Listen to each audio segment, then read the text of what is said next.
जब मैंने अपना पहला वीडियो पोस्ट किया और उसके बाद जो हुआ वो बहुत इंटरेस्टिंग था। बिना किसी से प्रमोशन कराए और बिना किसी एल्गोरिदम डेटा के इसे पहले ही महीने में हजारों व्यूज और 1000 सब्सक्राइबर्स मिले। अब मेरे चैनल पे सिर्फ 5 वीडियोस हैं, जिसमें से आधे से ज्यादा पे 3-3 लाख व्यूज हैं। आपने ऐसे बहुत सारे छोटे छोटे चैनल देखे होंगे जो बहुत तेजी से आगे बढ़े हैं और उनमें से एक मैं भी हूँ। और यह भाग्य नहीं है, ये एक स्ट्रैटेजी है जो भले ही बोरिंग है लेकिन बड़ा काम करती है और इसे कोई भी सीख सकता है। और मैं आपको इसे सिखाने वाला हूँ कि आप इसे इस्तेमाल करके उन सभी से आगे निकल जाओ जो आपको पीछे करने में कोई कसर नहीं छोड़ते। आप उन सबको पछाड़ते हुए उस पहाड़ को पार कर जाओगे जो न जाने कितने लोगों के सपनों को कुचल चुका है। और जब आप इसे पार कर जाते हैं तो YouTube खुद आपसे दोस्ती का हाथ बढ़ाएगा। और जब आपको YouTube के साथ दोस्ती मंजूर होगी तो YouTube आपको एक प्यारा सा ईमेल भेजेगा,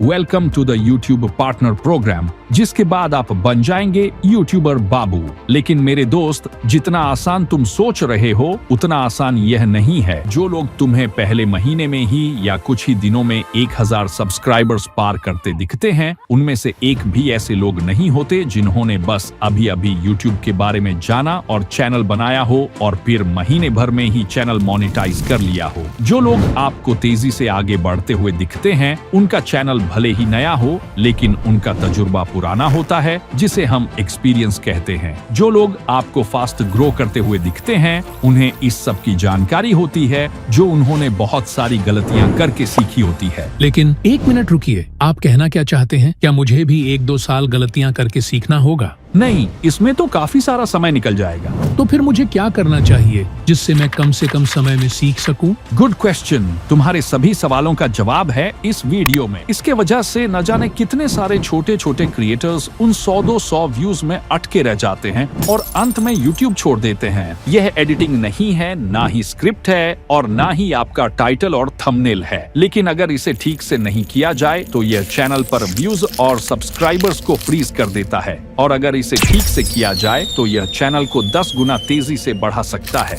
इसे आइडिया फार्मिंग कहते हैं और यह YouTube पर सबसे शक्तिशाली चीज है। अब समझते हैं आइडिया फार्मिंग कैसे किया जाता है। आप डेली 1 से 2 घंटे अपने YouTube होम पेज और अपने कॉम्पिटिटर्स के चैनल पर स्क्रॉल करेंगे और जितना हो सके उतने आइडियाज लिखते चलिए। कम से कम 100 आइडियाज को लिखें और अब इन आइडियाज पर जितना हो सके उतनी रिसर्च कीजिए, क्योंकि YouTube आइडियाज का ही बिजनेस है। जो जितना इस पर पकड़ बनाता जाता है वो उतना ही ब्लो अप करता जाता है।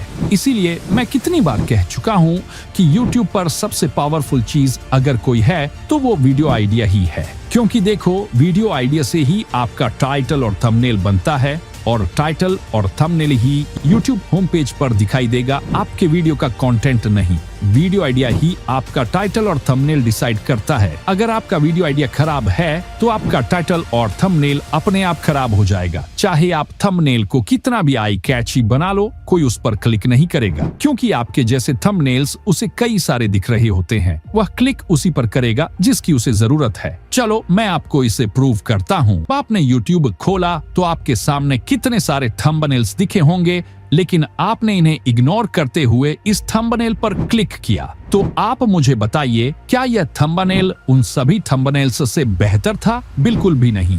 तो फिर आपने क्लिक क्यों किया? इसका आंसर है इस थंबनेल की वजह से नहीं, बल्कि इस वीडियो का आइडिया आपको पसंद आया, तभी आपने इस वीडियो पर क्लिक किया। और आप उसी वीडियो पर क्लिक करते हैं जिसका आइडिया आपको पसंद आता है, ना कि सिर्फ उस पर जिसका थंबनेल अच्छा होता है। मैं यह बिल्कुल नहीं कह रहा हूँ कि आप थंबनेल पर ध्यान ही मत दो। मेरा कहने का मतलब यह है कि आपके अट्रैक्टिव थंबनेल का इम्पैक्टफुल रिजल्ट तभी दिखेगा जब आपका आइडिया अच्छा होता है। इसलिए वीडियो आइडिया पर जमकर रिसर्च कीजिए, चाहे जितना भी टाइम लगे। वीडियो आइडिया एक ऐसी चीज है जिस पर हर सफल यूट्यूबर ध्यान देता है, क्योंकि एक अच्छा आइडिया ही व्यूज लाएगा। और एक टेक्निक है जिससे आप उस आइडिया को फाइंड कर सकते हैं जो छोटे क्रिएटर्स अपने चैनल को बढ़ाने के लिए करते हैं। और यह इतना इजी है कि आप इसे कॉपी कर सकते हैं। इसे क्रिएटिव स्पार्क टेक्निक कहते हैं। आपको YouTube पर जितने भी टाइटल और थंबनेल दिखाई देते हैं, उनमें से कई टाइटल और थंबनेल क्रिएटिव स्पार्क टेक्निक से क्रिएट किए जाते हैं और क्रिएटिव स्पार्क टेक्निक का यूज करना बहुत आसान है। अगर मैं इसे सिंपल भाषा में समझाऊं तो इसका मतलब होता है दूसरों के आइडियाज से इंस्पिरेशन लेना बिना किसी कॉपीराइट के टेंशन के। इस टेक्निक से क्रिएटर्स नए आइडियाज को अपने तरीके से बदलते हैं। आप दूसरों से सीखेंगे और उसे अपने स्टाइल में बदल देंगे। जैसे मैं अपने चैनल का एग्जाम्पल देता हूँ। देखो, इस वीडियो का आइडिया मैंने इस वीडियो से लिया था जिसमें 100 डेली यूज इंग्लिश सेंटेंसेस थे।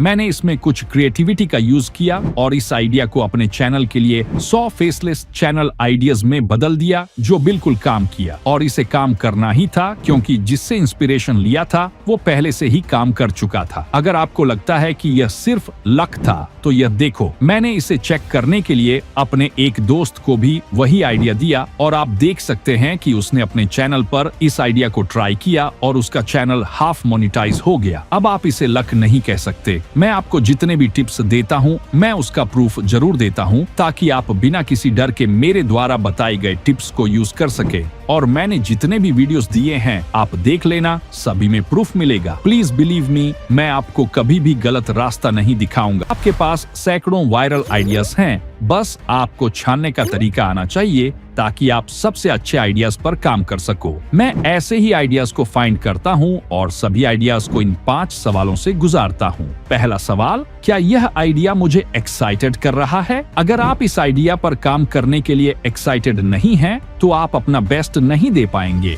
और यह कैमरे पर साफ दिख जाएगा कि आपने वीडियो कितना दिल से क्रिएट किया है। दूसरा सवाल, क्या यह संभव है? कभी कभी हम ऐसे पागलपन भरे आइडियाज के साथ आते हैं, जैसे मैं चांद पर गया। हाँ, यह एक कमाल का आइडिया है जो वीडियो अपलोड करते ही मिलियंस ऑफ व्यूज ला सकता है, लेकिन यह संभव नहीं है। जैसे कि कल को अगर हम आपके सामने ऐसा वीडियो अपलोड करें कि इस ट्रिक से एक दिन में 1 करोड़ सब्सक्राइबर्स हो जाएगा 100% गारंटी के साथ, यह एक पागलपन आइडिया है जिस पर आप क्लिक तो कर देंगे लेकिन कमेंट्स में भर भर के आशीर्वाद भी देंगे।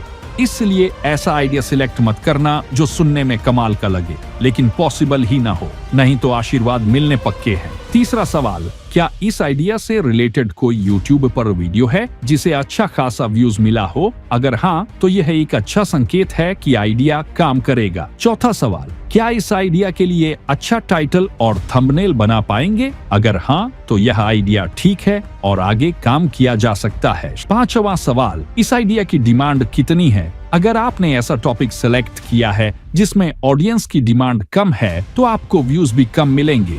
जब आप इन सवालों और फॉर्मूला पर आइडियाज को परखते हैं तो आप गलत सिलेक्शंस से बच सकते हैं। सभी ने कभी न कभी एक वीडियो बनाया है जो फ्लॉप हो गया, जबकि मेहनत में उसने कोई कसर नहीं छोड़ी थी, लेकिन फिर भी वीडियो फ्लॉप हो गया और इसका कारण था कि उसने आइडिया गलत सेलेक्ट कर लिया। अगर आपको YouTube पर लंबे समय तक बने रहना है तो आपको अपने इंटरेस्ट के बजाय ऑडियंस की डिमांड के हिसाब से चलना होगा। हमारे आइडिया की जांच का अंतिम कदम YouTube होम पेज पर होता है। कभी कभी YouTube का एल्गोरिदम ऐसा खेल दिखाता है कि सभी फॉर्मूलास को धज्जियां उड़ा देता है, तो आपको यह सुनिश्चित करना चाहिए कि आप भ्रमित न हो। यह एक डिस्ट्रैक्शन है जिससे आपको दूर रहना चाहिए, नहीं तो यह आपके सक्सेस को चकनाचूर कर देगा। अगर आप सक्सेस चाहते हैं तो आपको इस बिल को भरना होगा। क्या आप इसे भरने के लिए तैयार हैं? अगर हाँ, तो आप अपने सक्सेस को डूबने से बचा लेंगे।